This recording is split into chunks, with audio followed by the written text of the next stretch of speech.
ओम शांति।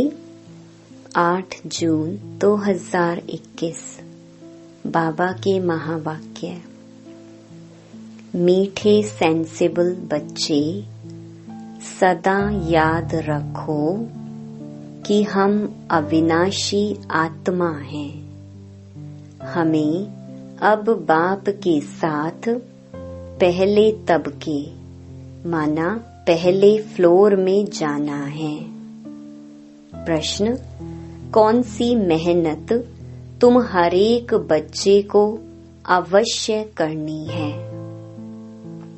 उत्तर: बाबा तुम्हें जो इतनी नॉलेज देते हैं उसे अपनी दिल से लगाते रहो। अंदर ही अंदर उसको मनन कर हजम करो, जिससे शक्ति मिलेगी। यह मेहनत अवश्य हरेक को करनी चाहिए। जो ऐसी गुप्त मेहनत करते हैं वह सदा हर्षित रहते हैं। उन्हें नशा रहता है कि हमें पढ़ाने वाला कौन है, हम किसके सामने बैठे हैं। ओम शांति। यह किसने कहा? 2 बार कहते हैं ओम शांति, ओम शांति। एक शिव बाबा ने कहा, एक ब्रह्मा बाबा ने। यह बाप दादा इकट्ठे हैं तो दोनों को बोलना पड़े ओम शांति, ओम शांति। अब पहले किसने कहा, बाद में किसने कहा?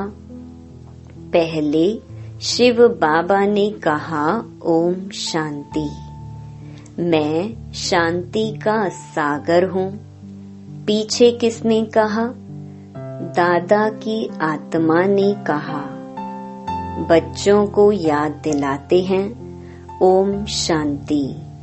मैं तो सदैव देही अभिमानी हूँ, कभी देह अभिमान में नहीं आता हूँ। एक ही बाप है जो सदैव देही अभिमानी रहते हैं। ब्रह्मा विष्णु शंकर ऐसे नहीं कहेंगे। तुम जानते हो ब्रह्मा विष्णु शंकर का भी सूक्ष्म रूप है। तो ओम शांति करने वाला एक शिव बाबा है जिसको कोई शरीर नहीं। बाप तुमको अच्छी रीति समझाते हैं और कहते हैं मैं एक ही बार आता हूँ। मैं सदैव देही अभिमानी हूँ। मैं पुनर्जन्म में नहीं आता, इसलिए मेरी महिमा ही न्यारी है। मुझे कहते हैं निराकार परम पिता परमात्मा। भक्ति मार्ग में भी शिव के लिए कहेंगे निराकार परम पिता परमात्मा है। निराकार की पूजा होती है। वह कभी देह में नहीं आते हैं, अर्थात देह अभिमानी नहीं बनते हैं। अच्छा, फिर उसके नीचे आओ सूक्ष्म वतन में, जहाँ ब्रह्मा विष्णु शंकर रहते हैं। शिव का नाम रूप तो देखने में नहीं आता है। चित्र बनते हैं लेकिन वह है निराकार। वह कभी साकार बनते ही नहीं। पूजा भी निराकार की ही होती है। बच्चों की बुद्धि में सारा ज्ञान रहता है। भक्ति तो की है, चित्र बच्चों ने देखा है। तुम जानते हो सतयुग त्रेता में ना चित्रों की भक्ति होती है ना विचित्र की। बुद्धि में आता है परम पिता परमात्मा विचित्र है। उनका न सूक्ष्म न स्थूल चित्र है। उनकी महिमा गाई जाती है। दुख हरता, सुख करता, पतित पावन। तुम और किसी के चित्र को पतित पावन नहीं कहेंगे। कोई भी मनुष्य नहीं जिनकी बुद्धि में यह बात हो। ब्रह्मा विष्णु शंकर हैं सूक्ष्म वतनवासी। पहला तबका फिर दूसरा तबका। ऊंच ते ऊंच मूल वतन उस तबके में रहने वाला है परम पिता परमात्मा। सेकंड नंबर तबके में सूक्ष्म शरीर वाले हैं। थर्ड तबके में स्थूल शरीरधारी हैं। इसमें मूंझना नहीं है। यह बातें सिवाय परम पिता परमात्मा के कोई समझा नहीं सकता है। ऊपर में सृष्टि है आत्माओं की। उसको कहा जाता है निराकारी दुनिया। हम सब आत्माओं की दुनिया इनकॉर्पोरियल वर्ल्ड। फिर हम आत्माएं कॉर्पोरियल वर्ल्ड में आती हैं। वहाँ हैं आत्माएं, यहाँ हैं जीव आत्माएं। यह बुद्धि में रहना चाहिए। बरोबर हम निराकारी बाबा के बच्चे हैं। हम भी पहले निराकार बाप के पास रहते थे। निराकारी दुनिया में ही आत्माएं रहती हैं, जो अभी तक पार्ट बजाने लिए आते रहते हैं साकार में। वह हो गया निराकार बाप का वतन। हम आत्मा हैं।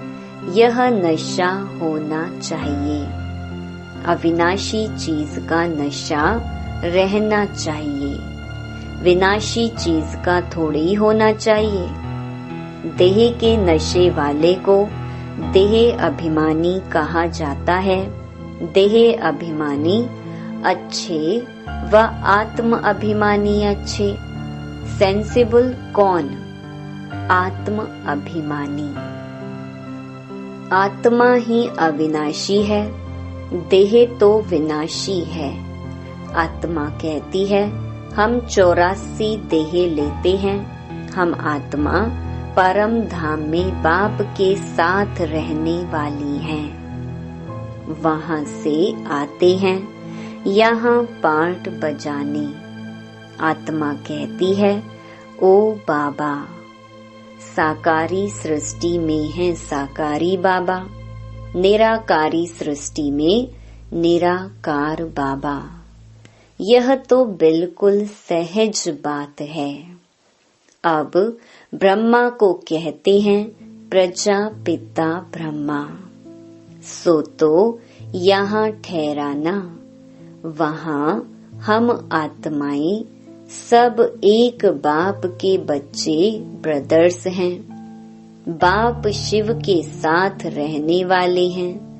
परमात्मा का नाम है शिव। आत्मा का नाम है सालीग्राम। आत्मा का भी रचयिता चाहिए ना। दिल में हमेशा बातें करते रहो। जो ज्ञान मिला है वह अपने दिल से लगाने के लिए मेहनत करनी है। आत्मा ही विचार करती है। पहले पहले तो यह निश्चय करो कि हम आत्मा बाप के साथ रहने वाले हैं। हम उनके बच्चे हैं तो जरूर वर्षा मिलना चाहिए। यह भी तुम जानते हो कि यह जो आत्माओं का झाड़ है उनके पहले जरूर बीज होता है। जैसे सिजरा बनाते हैं बड़ा बाप, फिर उनसे 2-4 बच्चे निकले, फिर उनसे और निकलते। 1-2 वृद्धि को पाते पाते झाड़ बड़ा हो जाता है। बिरादरी का नक्शा होता है, फलाने से फलाना निकला। तुम बच्चे जानते हो, मूल वतन में सभी आत्माएं रहती हैं। उनका भी चित्र है, ऊंच ते ऊंच है बाप। तुम बच्चों की बुद्धि में हैं, बाबा इस शरीर में आया हुआ है। रूहानी बाप इनमें आकर रूहों को पढ़ाते हैं। सूक्ष्म वतन में तो नहीं पढ़ाएंगे। सतयुग में तो यह नॉलेज किसको भी रहती नहीं। बाप ही इस संगम युग पर आकर यह नॉलेज देते हैं। इस मनुष्य सृष्टि रूपी झाड़ की नॉलेज कोई को है नहीं।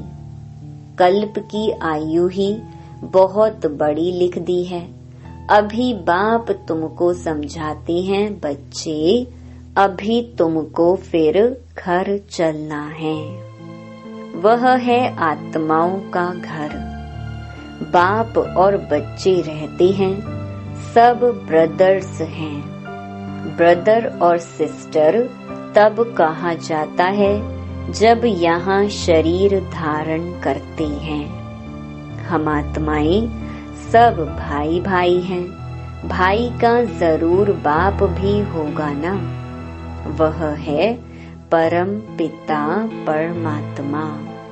सभी आत्माएं शरीर में रहते हुए उनको याद करती हैं। सतयुग त्रेता में कोई याद नहीं करते हैं। पतित दुनिया में सभी उनको याद करते हैं, क्योंकि सब रावण की जेल में हैं। सीता पुकारती थी, हे राम। बाप समझाते हैं, राम कोई त्रेता वाला याद नहीं आता है। राम परम पिता परमात्मा को समझ याद करते रहते हैं। आत्मा पुकारती है, अभी तुम जानते हो आधा कल्प फिर हम किसको पुकारेंगे नहीं, क्योंकि सुख धाम में रहेंगे। इस समय बाप ही समझाते हैं, दूसरा कोई जानते ही नहीं। वह तो कह देते हैं कि आत्मा सो परमात्मा। आत्मा परमात्मा में लीन हो जाती है।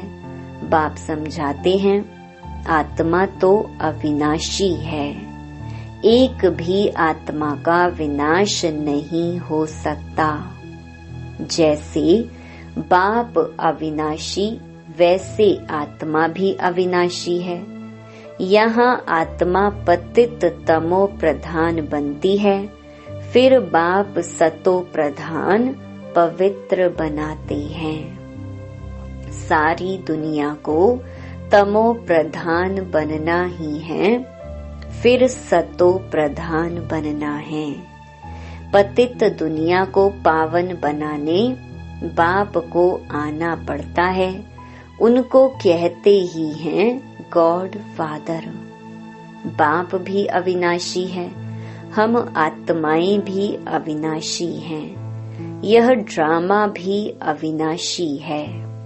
तुम बच्चे जानते हो कि यह वर्ल्ड की हिस्ट्री ज्योग्राफी कैसे रिपीट होती है। इन चारों युगों में हमारा पार्ट चलता है। हम सूर्यवंशी फिर चंद्रवंशी बनते हैं। चंद्रवंशी जैसे सेकंड ग्रेड में आ जाते हैं। 14 कला वालों को सूर्यवंशी नहीं कह सकते। वास्तव में देवी देवता भी उन्हों को नहीं कह सकते। देवी देवता संपूर्ण निर्विकारी 16 कला संपूर्ण को कहा जाता है। राम को 14 कला संपन्न कहेंगे। तुम्हारे ही 84 जन्मों का हिसाब समझाया जाता है। नई चीज फिर पुरानी होती है तो वह मजा नहीं रहता है। पहले संपूर्ण पवित्र रहते हैं, फिर थोड़े वर्ष पास होंगे तो थोड़ा पुराना कहेंगे। मकान का भी मिसाल दिया जाता है। ऐसे हर चीज होती है। यह दुनिया भी एक बड़ा मांडवा है। यह आकाश तत्व बहुत बड़ा है। इसका कोई अंत नहीं। इनकी एंड कहाँ है वह निकाल नहीं सकते। चलते जाओ, एंड हो नहीं सकती। ब्रह्म महतत्व की भी कोई एंड हो नहीं सकती। यूं साइंस वाले कितनी कोशिश करते हैं एंड देखने की, लेकिन जा नहीं सकते, अंत पा नहीं सकते। ब्रह्म तत्व बहुत बड़ा बेअंत है। हम आत्माएं बहुत थोड़ी जगह में रहती हैं। यहाँ बिल्डिंग आदि कितनी बड़ी बड़ी बनाते हैं। स्पेस धरती की बहुत बड़ी है। खेती आदि भी तो चाहिए ना। वहाँ तो सिर्फ आत्माएं रहती हैं। आत्मा शरीर बिगर कैसे खाएगी। वहाँ तो अभोक्ता हैं। खाने व भोगने आदि की कोई चीज होती नहीं। बाप समझाते हैं, यह ज्ञान तुम बच्चों को एक ही बार मिलता है, फिर कल्प बाद तुम बच्चों को दिया जाता है। तो यह नशा होना चाहिए। हम देवता धर्म वाले थे। तुम कहते हो बाबा, आज से 5000 वर्ष पहले हम आपके पास आए थे शूद्र से ब्राह्मण बनने। अब फिर हम आपके पास आए हैं। वह निराकार होने कारण तुम कहेंगे दादा पास आए हैं। बाप ने इसमें प्रवेश किया है। बाप कहते हैं, जैसे तुम ऑर्गन्स ले पार्ट बजाते हो, वैसे ही मैं भी ऑर्गन्स का आधार लेता हूँ। नहीं तो मैं पार्ट कैसे बजाऊं। शिव जयंती भी मनाते हैं। शिव तो निराकार है, उनकी जयंती कैसे हुई। मनुष्य तो एक शरीर छोड़ दूसरा लेते हैं। बाप कहते हैं, मैं कैसे आकर तुम बच्चों को राजयोग सिखाऊं। मनुष्य से देवता बनाने के लिए राजयोग बाप ही आकर सिखाते हैं। मुझे ही पतित पावन ज्ञान का सागर कहते हैं। मुझे झाड़ के आदि मध्य अंत का मालूम है। तुम बच्चे समझते हो बाबा इसमें प्रवेश कर हमको सब नॉलेज समझाते हैं। ब्रह्मा विष्णु शंकर के पार्ट को भी समझना चाहिए। बाप को तो समझा है कि वह पतित पावन है। हरेक की महिमा अलग अलग, ड्यूटी अलग अलग होती है। प्रेसिडेंट, प्राइम मिनिस्टर आदि बनते हैं। आत्मा कहती है, यह मेरा शरीर है, मैं प्राइम मिनिस्टर हूँ। आत्मा शरीर के साथ ना हो तो बोल ना सके। शिव बाबा भी है निराकार। उनको भी बोलने के लिए कर्मेंद्रियों का आधार लेना पड़ता है। इसलिए दिखाते हैं, मुख से गंगा निकली। अब शिव तो है बिंदी, उनको मुख कहाँ से आया। तो इसमें आकर बैठते हैं, उससे ज्ञान गंगा बहाते हैं। बाप को ही सब याद करते हैं, हे पतित पावन आओ, हमको इस दुख से छुड़ाओ। वही बड़े ते बड़ा सर्जन है, उसमें ही पतितों को पावन बनाने का ज्ञान है। सर्व पतितों को पावन बनाने वाला एक सर्जन है। सतयुग में सब निरोगी होते हैं, यह लक्ष्मी नारायण सतयुग के मालिक हैं। इसको ऐसे कर्म किसने सिखाए जो ऐसे निरोगी बने?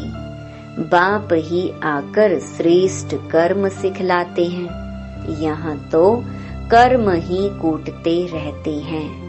सतयुग में तो ऐसे नहीं कहेंगे कि कर्म ऐसे हैं। वहाँ कोई दुख रोग होता नहीं। यहाँ तो एक दो को दुख ही देते रहते हैं। सतयुग त्रेता में दुख की बात होती नहीं। जो कहा जाए कि यह कर्मों का भोग है, कर्म अकर्म विकर्म का अर्थ कोई समझ ही नहीं सकते हैं।